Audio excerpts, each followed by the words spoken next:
वहाँ जो है वो 5,000 के लिए, 2,000 के लिए, 1,000 के लिए जो भांग की ट्रैफिकिंग करते हैं, मतलब जो लोग उसको जो है, जो मेन बंदा है जो इसका व्यापार करता है, जो इलीगल तरीके से ये सारी चीजें करता है, उसको तो हम आज तक पकड़ नहीं पाए। लेकिन जो इनोसेंट लोग हैं, जिसको 2,000 की जरूरत है महीने में, 4,000 की जरूरत है या 10,000 की जरूरत है, उन लोगों को जो है वो जेलें भर गई। ना सरकारें इस चीज को हम बता पाई कि भाई सच में ये इलीगल है, और अगर लीगल तरीके से तुम करना चाहो तो कैसे कर पाओगे।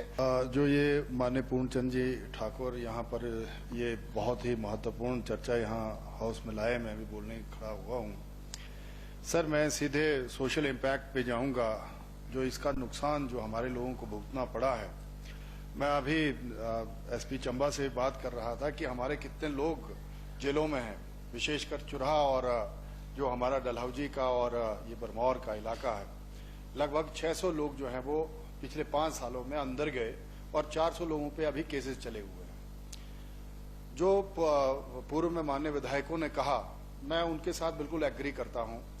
मेरा सिर्फ मानना ये है कि आप जहां बाड़बंदी करते हो, ह्यूमन नेचर रहा है, उस तरफ लोग जरूर जाते हैं, जबकि हमें इसके सारे पॉजिटिव और नेगेटिव एस्पेक्ट्स का पता है। देन हम लोग क्यों नहीं जा रहे हैं? मतलब चुराहा जैसा विधानसभा क्षेत्र जहां से मैं आता हूं, हमारे वहां जो है वो 5,000 के लिए, 2,000 के लिए, 1,000 के लिए जो भांग की ट्रैफिकिंग करते हैं, मतलब जो लोग उसको जो है, जो मेन बंदा है जो इसका व्यापार करता है, जो इलीगल तरीके से ये सारी चीजें करता है, उसको तो हम आज तक पकड़ नहीं पाए। चाहे वो पठानकोट ले जाता है, चाहे पंजाब चली जाती है या कहीं और चली जाती है, उन पे हमारा कोई अंकुश नहीं रहा है, ना हम पकड़ पाए। लेकिन जो इनोसेंट लोग हैं, जिसको 2,000 की जरूरत है महीने में, 4,000 की जरूरत है या 10,000 की जरूरत है, उन लोगों को जो है वो जेलें भर गई। मेरा भराड़ा जोन का इलाका ऐसा है जहां मुझे लगता है 6 पंचायतों में, भराड़ा है, लेसुई है, टिकरी है, बघईगढ़ है, चरड़ा है, चांजू है, देरा है, जसौरगढ़ है, देवला है, यहां से लगभग ऐसा अब तो मेरे ख्याल में 8-10 परिवारों में ऐसा कोई परिवार नहीं बचा है जहां से कोई ना कोई बंदा 10 साल के लिए, 14 साल के लिए, 9 साल के लिए अंदर नहीं हुआ है। ना सरकारें इस चीज को हम बता पाई कि भाई सच में ये इलीगल है, और अगर लीगल तरीके से तुम करना चाहो तो कैसे कर पाओगे। इसीलिए मेरा माननीय मुख्यमंत्री जी से निवेदन है, आप बहुत प्रोग्रेसिव सोच लेकर के प्रदेश को आगे बढ़ा रहे हैं, और सर आपसे हमें बहुत उम्मीद है। सर, चुराहा हमारा, चंबा पूरा इन होल, और उसके साथ साथ कुल्लू के लोगों ने बताया, जैसे मंडी, सराज और अपर ये सारे इलाके हैं। मेरे दादा साहब खुद जो है वो 90 साल की उम्र में एक्सपायर हुए।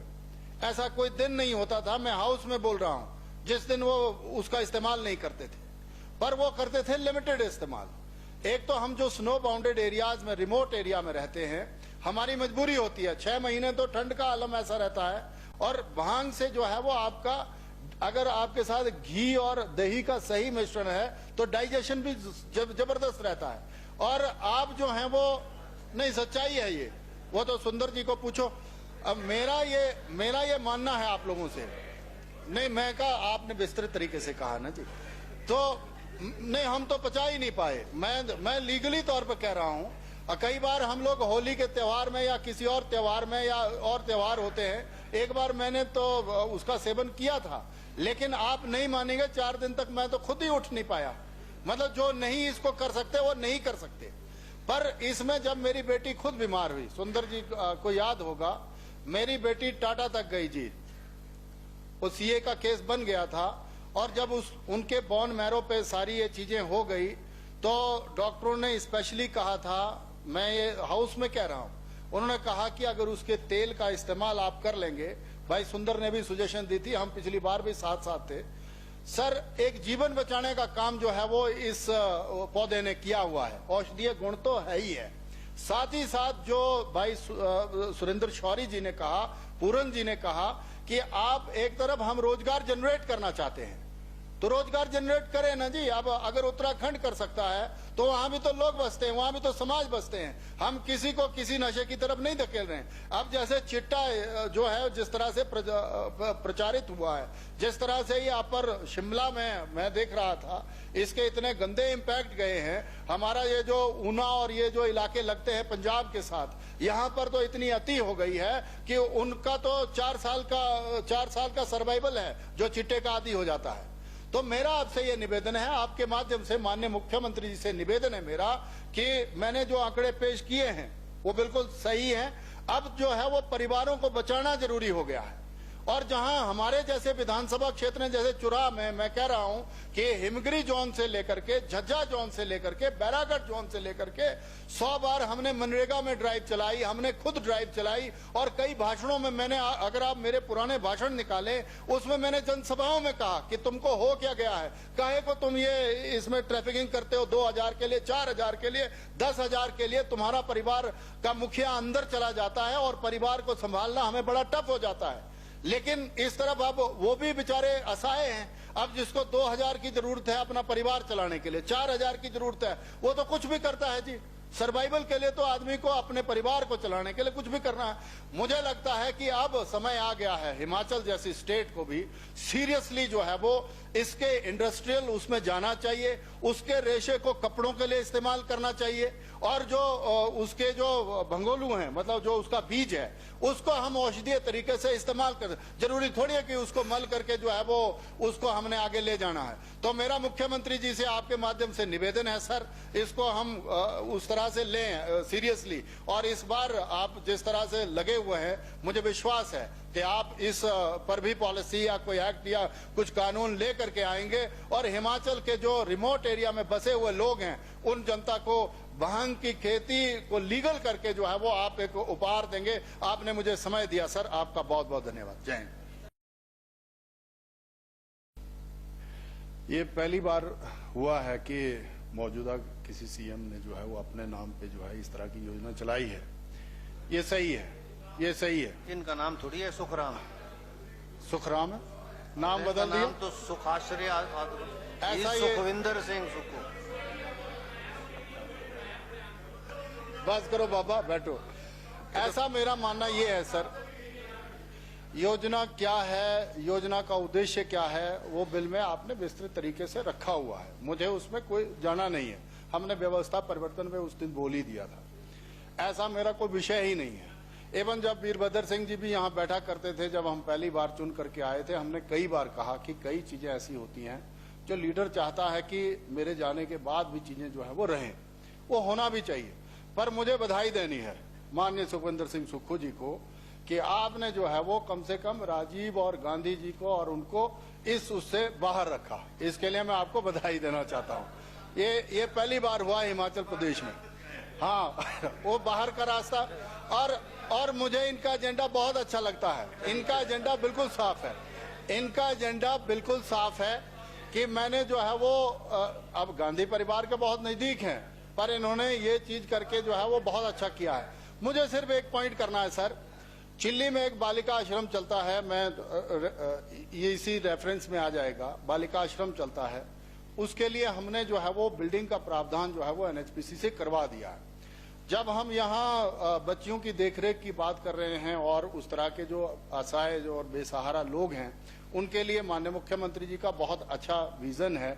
और जिस तरह से इन्होंने पहले दिन जब आपने वो ली, शपथ ली, उसके बाद आप जिस तरह से गए, मुझे सिर्फ इतना ही कहना है आपके माध्यम से, वो पिछले 4-5 सालों से प्रभावित हो रहा है चिल्ली का बालिका आश्रम। चिल्ली बालिका आश्रम में जो बेटियां पढ़ती हैं वो वहीं चुरा की हैं और हमने अलग से व्यवस्था उनकी कर भी दी है। दुर्भाग्य से जब भी कोई जस्टिस या कोई भी व्यक्ति या कोई समाज सेवी वहां से गुजरते हैं तो उस आश्रम में कुछ ना कुछ बांटने के लिए जरूर जाते हैं टोटम के रूप में, लेकिन वहां पर वो कुछ ना कुछ छेड़छाड़ जरूर करके आते हैं। अब बच्चियां जो हैं वो चुरा की हैं, बेटियां वहां चुरा की हैं, उस बालिका आश्रम चिल्ली में पढ़ती हैं।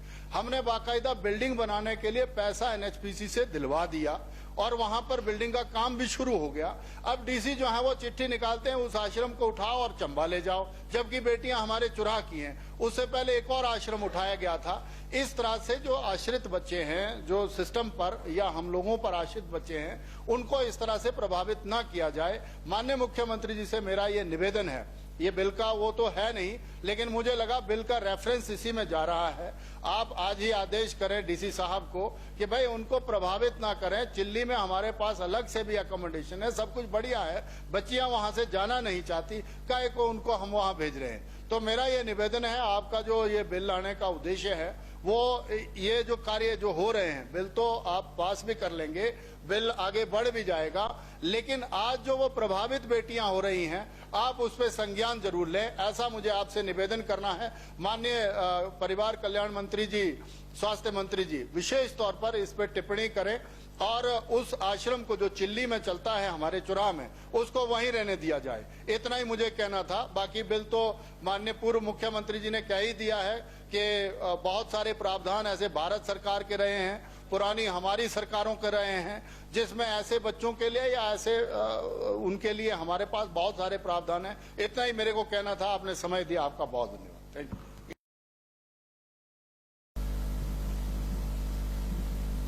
माननीय अध्यक्ष जी, जो ये माननीय डिप्टी सीएम साहब जो एक्ट लाए हैं, इसमें सिर्फ मेरी शंका सिर्फ इतनी है कि जिस तरह से सजा का प्रावधान हटाया गया है और उसके साथ साथ आपने फाइन जो है वो बढ़ाया है, 10 लाख करा है, जबकि हिमाचल की जो ज्योग्राफी है या हम लोग ग्राउंड लेवल वाटर का स्टेटस देखें, जो मैंने भी स्टडी करी है, जैसे हमारे प्लेन के इलाके हैं, चाहे ऊना है, कांगड़ा है, इवन सोलन है, सिरमौर का पौंटा साहब, नाहन वगैरह, ये वो इलाके हैं जहां पहले जो ग्राउंड लेवल वाटर था वो बहुत इजीली जो है वो अप्रोचेबल होता था और वो मिल भी जाता था। लेकिन अभी पहाड़ों में भी संकट आ गया है। जैसे हमारा विधानसभा क्षेत्र है चुराह, उसमें राजनगर है, थली है, आपका इलाका जो हमारा भटियात का है, और उसके साथ साथ प्रॉपर जो सदर चंबा है।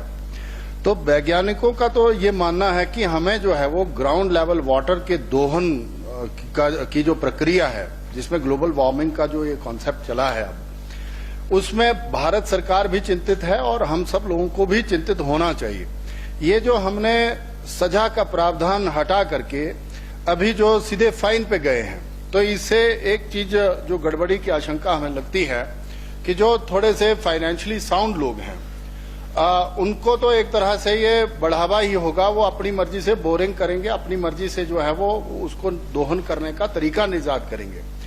मेरा मानना ये है, जो माननीय मंत्री जी ने बिल लाया है वो ठीक है, for the sake of state interest सही है, लेकिन इसमें मुझे लगता है जो सजा का प्रावधान है, जो इलीगल तरीके से जिस तरह से बोरिंग होती है, उसको अगर हमको रोकना है तो मुझे लगता है सजा का प्रावधान रहना चाहिए। पीछे हमने देखा है ज्यादातर पेंडेंसियां बहुत रही हैं, जो बोरिंग के लिए या बोरवेल हमने लगाने हैं, ये करना, वो थोड़ा प्रोसीजर, वो भी थोड़ा मैकेनिज्म जो है इसमें परमिशन देने का, वो थोड़ा टफ सा है। हमने पीछे तो पिछली सरकार ने, माननीय पूर्व मुख्यमंत्री ठाकुर जयराम जी ने, जब हमने इवन ये जो हैंडपंप्स और उसके लिए भी ट्यूबवेल्स के लिए जो परमिशनें दी थी, उसमें तो बहुत ज्यादा जो है वो हमने रियायत दी थी। मेरा सिर्फ छोटा सा यही है कि इसमें एक बार सरकार सोच ले, अगर हम लोग बिल ले ही आए हैं, आपके इंटेंशन बिल्कुल सही है, लेकिन इंडस्ट्री वाले या जो थोड़े धन्ना सेठ हैं या जो उस तरह के लोग हैं, 10 लाख उनके लिए कोई बहुत बड़ी रकम नहीं होती है। तो अगर हमने हिमाचल का फ्यूचर देखना है या हिमाचल जिस तरह से है उसको देखना है, और जिस तरह से ग्राउंड लेवल वाटर नीचे जाता जा रहा है, उस अंदेशे को ध्यान में रखते हुए ये जो सजा का प्रावधान है, कुछ एक उसमें मुझे लगता है उसमें एक आध क्लॉज या इस बिल को जो है वो सिलेक्ट कमेटी को भेज करके एक बार हम लोग चर्चा कर ले, इसमें आप कमेटी गठित करें और इसमें 2-3 क्लॉज और डालने की मुझे लगता है जरूरत है। बाकी सरकार जो बिल लाई है उस पे माननीय उप मुख्यमंत्री जी ने विस्तृत जो है वो अध्ययन किया होगा, चर्चा करी होगी, लेकिन ये 2-3 चीजें जो हिमाचल के संदर्भ में मुझे लगता है, विशेषकर जो हमारे तराई के इलाके हैं, जो थोड़े से प्लेन इलाके हैं, वहां पर हम लोगों को अब सोचना पड़ेगा कि हमको ये सजा का प्रावधान किस महीने में साथ रखना है, ये हमको थोड़ा रखना चाहिए। इतना ही मेरे को कहना था। आपने समय दिया, आपका धन्यवाद।